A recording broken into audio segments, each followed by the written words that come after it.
나귀 타고 예루살렘에 입성하신 예수님께서는 가장 처음 성전에 오르시죠.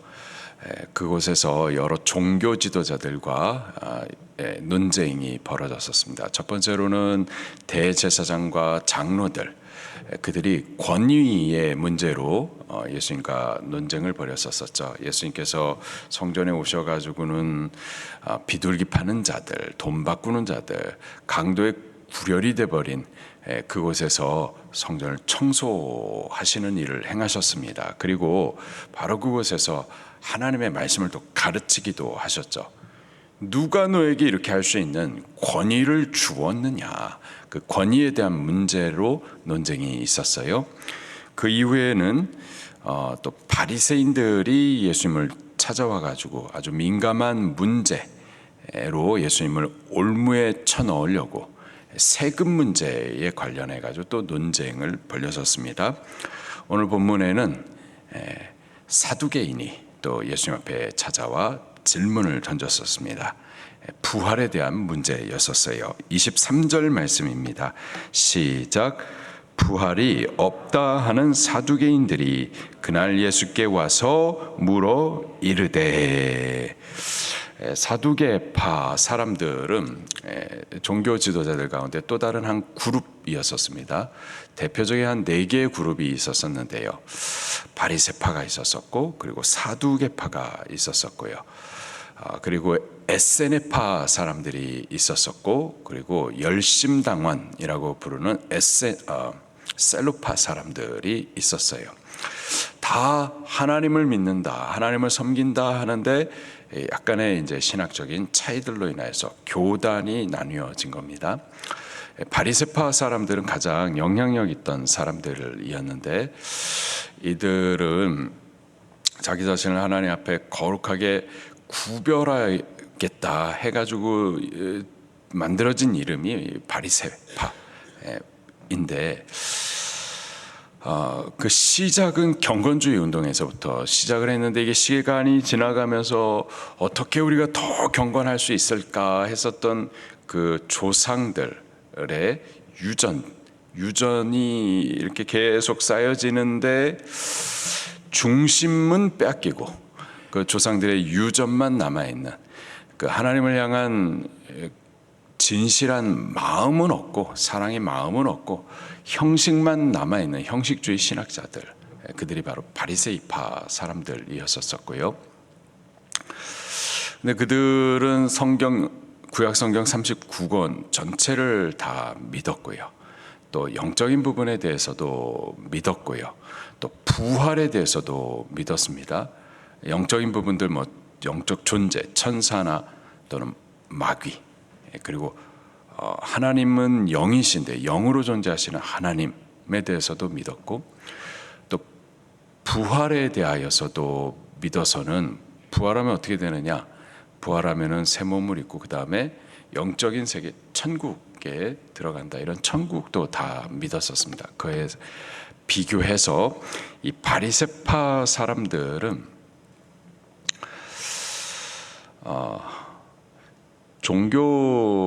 그러니까 하나님을 섬긴다고 하면서 하나님의 이름으로, 종교의 이름으로 세상 정치 권력과 결탁한 그런 타락한 세속주의자들이 바로 바리새파 사람들입니다.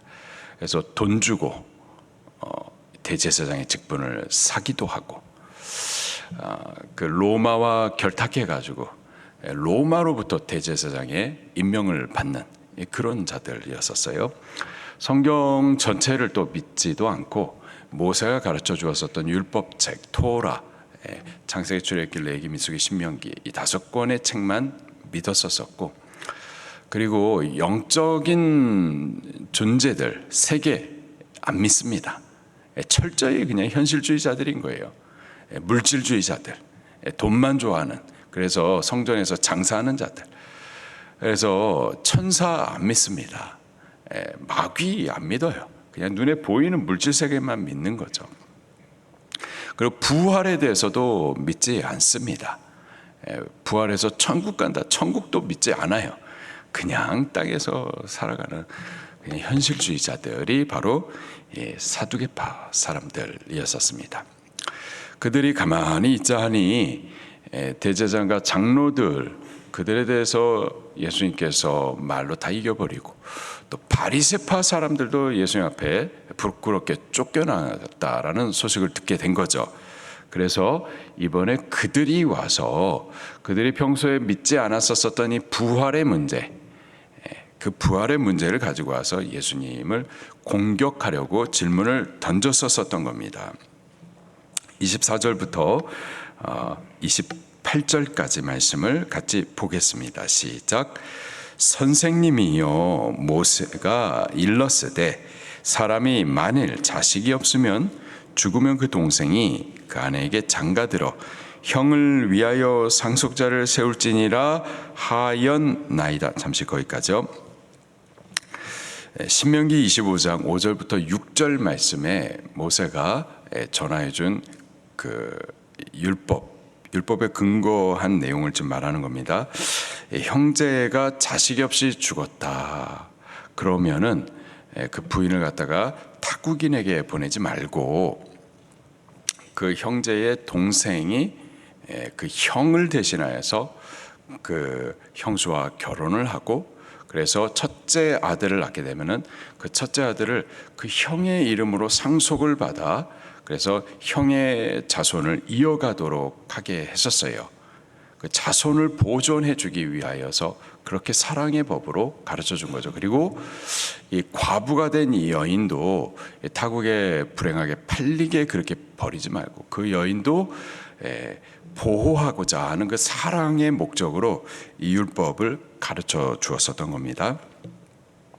자, 근데 이 율법의 내용을 갖고서 지금 이제 질문을 하는 거예요. 25절부터 계속해서 보겠습니다. 28절까지 시작.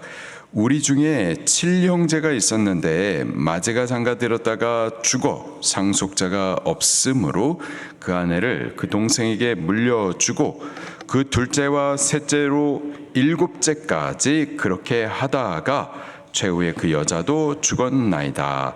그런즉 그들이 다 그를 취하였으니 부활 때에 7 중에 누구의 아내가 되리까? 철저히 이거는 이 세상적인 생각이었었던 거죠. 7 형제가 자식을 한 명도 낳지 못하고 그 첫 번째 형의 부인이었었던 그 형수와 7째까지 다 결혼을 했는데 다 자식을 낳지 못하고 다 이 형수와 남편이 되었었는데 그들이 다 죽었어요. 형수도 죽었어요. 그러면 부활의 때에 이 형수는 첫째 형의 부인이 되는 겁니까? 아니면은 형제 중에 누구와의 부인이 되는 겁니까? 철저히 이 땅의 생각으로 이 부활의 때에 어떻게 될 것에 대해서 물었었던 거죠. 부활의 때에 이런 부조리한 문제가 있는데 이게 맞습니까? 부활이 없으니 그런 맞지 않는 얘기를 믿는 것 아닙니까? 라고 질문을 던졌었던 겁니다. 이에 대해서 예수님께서 아주 간단하게 말씀하세요. 29절입니다. 시작. 예수께서 대답하여 이르시되 너희가 성경도 하나님의 능력도 알지 못하는 거로 오해하였도다. 이 오해라는 거예요. 잘못된 해석이라는 거죠. 그리고 왜 잘못된 생각과 해석을 하느냐? 너희가 성경을 몰라서 그렇다. 성경에 계시된 하나님의 능력을 몰라서 그렇다. 성경이 우리에게 가르쳐 주시는 부활에 대해서 너희들이 성경을 모르니 성경이 말씀해 주시는 부활을 몰라서 오해한 거다. 성경을 모르니 성경이 우리에게 계시해 주시는 하나님의 능력, 죽은 자를 살게 하시고 부활의 때에 전혀 새로운 존재로 일어나게 해주시는 그 하나님의 능력을 성경이 말씀해 주시는데 성경을 모르니 그러니 너희가 오해하는 거다라고 말씀을 해 주십니다. 성경을 모르기 때문에 그렇다라는 거예요. 성경을 모르기 때문에 오해하는 일들이 많이 있어요. 대표적으로 바리새인들, 그들도 성경을 달달달달 외우던 사람인데 근데 그 성경을 몰랐기 때문에 안식일에 대한 계명의 참된 그 뜻을 오해했었던 거죠. 오해하니까 안식일에 밀밭 예수님과 같이 따라가다가 배고파서 이삭을 먹는 제자들 막 정죄했었던 거죠. 또 니고데모라고 하는 율법 학자입니다. 근데 그가 성경을 모르니 거듭남이 무엇인지를 깨달을 수가 없었던 거예요. 엄마 뱃속에 다시 들어갔다가 다시 태어나는 겁니까? 이렇게 오해를 했었던 거죠. 또 성경을 모르니까 성경이 계시해 주시는 메시아를 잘 깨닫지 못하고 정치, 혁명, 군사적인 그런 메시아로 예수님을 오해하다가 또 실망했었던 거죠. 또 사마리아 여인, 그 여인도 성경을 몰랐기 때문에 생수에 대하여서도 그냥 우물물 정도로만 생각을 했었던 거죠. 또 엠마오로 가는 두 제자들, 그들도 예수님의 십자가 죽음, 이 성경이 예언해 놓고 있는 이 십자가 죽음에 대하여서 오해를 했었던 거죠. 그래서 예수님이 죽고 난 이후에는 그것으로 인하여서 실망하고 절망하고 사명의 자리에서 떠나고 그렇게 됐었던 겁니다. 또 율법학자들, 그들도 성경을, 율법학자 공부 열심히 했던 사람들인데도 불구하고 성경을 몰라서 이웃의 범위를 우리 유대인들끼리까지만 그렇게 제한을 두었었던 겁니다. 지금도 마찬가지예요. 지금도 성경을 모르면은 많은 오해들이 벌어집니다. 분명히 성경은 우리에게 복음을 말씀해 주시는데도 불구하고 성경을 모르니까 자꾸 땅의 복음을 생각을 하는 거예요. 그래서 물질적으로 복 받는 거, 그것을 복음이라고 생각을 하고, 혹은 복음은 천국 가는 것으로만 생각하고 이 땅의 복에 대해서는 또 이렇게 배제시키는 이런 좀 극단도 또 있는 거죠. 또 성경을 모르니까 자꾸 사회 정의, 사회 복음, 사회 구원 복음, 이런 복음을 자꾸 말하면서 WCC, WEA 이런 운동들을 하게 되는 거고, 성경을 모르니까 자꾸 사회주의 기독교, 이런 오염된 이념의 기독교를 자꾸 말하게 되는 거고, 또 성경을 모르니까 자꾸 예수님 외에 다른 구원의 가능성을 말하면서 타종교 안에도 구원이 있을 수 있다, 혹은 타종교 사람이라도 각각의 진리를 붙들고서 착하게 살면 구원을 받을 수 있다고 얘기를 자꾸 하게 되는 거죠. 다 오해입니다. 그리고 성경을 모르기 때문에 나오는 오해들인 거예요. 예수님께서는 저들의 오해를 바로잡기 위하여서 이제 부활에 대하여서 친히 가르쳐 주십니다. 30절 말씀입니다. 시작. 부활 때에는 장가도 아니 가고 시집도 아니 가고 하늘에 있는 천사들과 같으니라. 아멘. 부활은 분명히 있다. 그리고 부활의 때는 지금 너희가 철저히 땅에 속하여서 생각하는 것처럼 그런 세계가 아니다. 일단 부활 때는 사람이 장가가고 시집가고 그런 일은 없다. 그런 일 없고 천사들과 같이 되어지는 거다. 전혀 새로운 존재로 변화되는 것이다 라고 가르쳐 주십니다.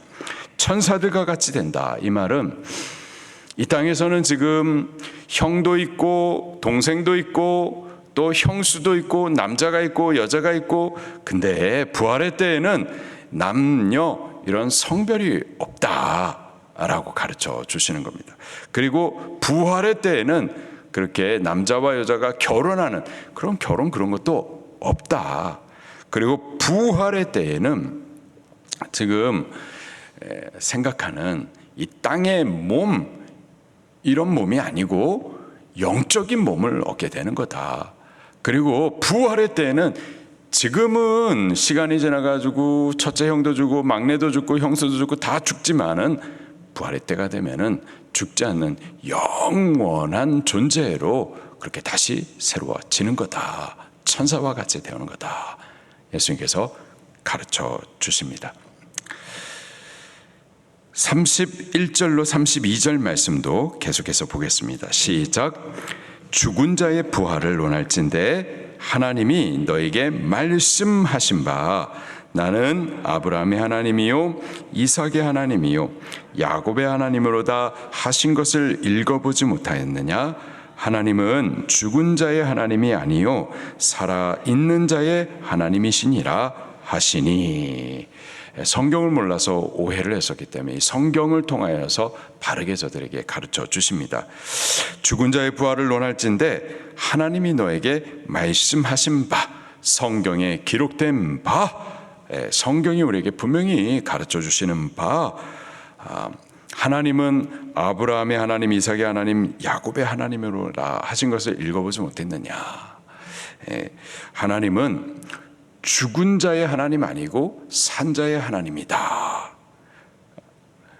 아브라함, 이삭, 야곱 그들은 이미 죽은 지 오래된 사람들이에요. 근데 그들의 하나님은 산 자의 하나님, 죽은 자의 하나님이 아니라는 거죠. 그리고 다시 말하면은 아브라함과 이삭과 야곱 그들은 오래전에 죽었으나 근데 살아있다라는 거예요.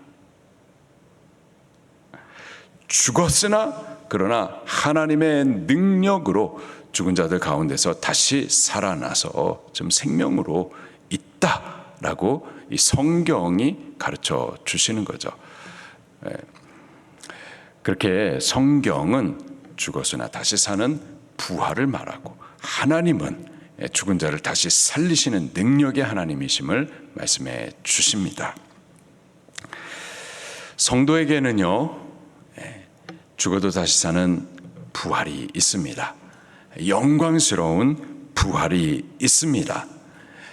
주 예수 그리스도와 함께 죽으면은 믿음을 따라 죽으면 주와 함께 다시 살아납니다.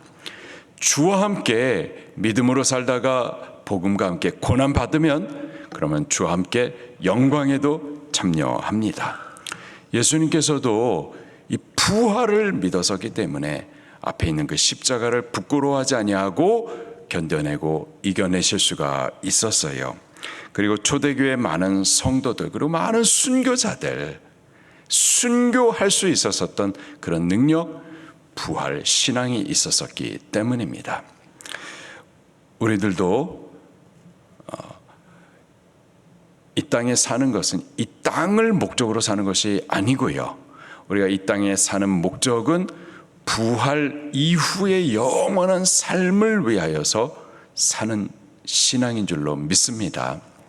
때문에 땅을 위하여서 살지 않고 영원한 부활과 천국의 삶을 위하여서 예수 그리스도를 믿는 거고 또 예수 그리스도의 복음을 따라서 순교하기까지 신앙하는 거죠. 우리가 신앙하다가 고난을 당하고 손해보고 혹 순교한다 하더라도 그것이 절대 헛되거나 억울한 일이 아니라 복된 일이고 영광스러운 일인 이유는 부활이 있기 때문에 그렇습니다. 부활한다. 나는 죽어도 다시 살고 그리고 고난받지만은 영광에 참여한다 라는 이 확실한 부활신앙이 있으면은 우리 신앙생활은 능력이 있습니다. 손해볼 것 때문에 뒤로 물러나지 않아요. 죽음 앞에 굴복되지 않습니다. 여러 가지 핍박을 이길 수 있고 또 죽음도 이길 수 있는 능력 있는 신앙은 부활을 믿는 부활신앙인 거예요. 초대교회 성도들은 이러한 부활신앙이 있었기 때문에 여러 가지 박해가 있었지만 그러나 박해를 이겨냈고 순교하기까지 세상이 감당할 수 없는 신앙생활을 할 수가 있었던 겁니다. 우리에게도 이러한 능력 있는 신앙생활을 할 수 있는 부활신앙으로 살아갈 수 있기를 그렇게 오늘 하루를 살 수 있기를 예수님 이름으로 축원합니다. 말씀 붙들고 통성으로 기도하시겠습니다.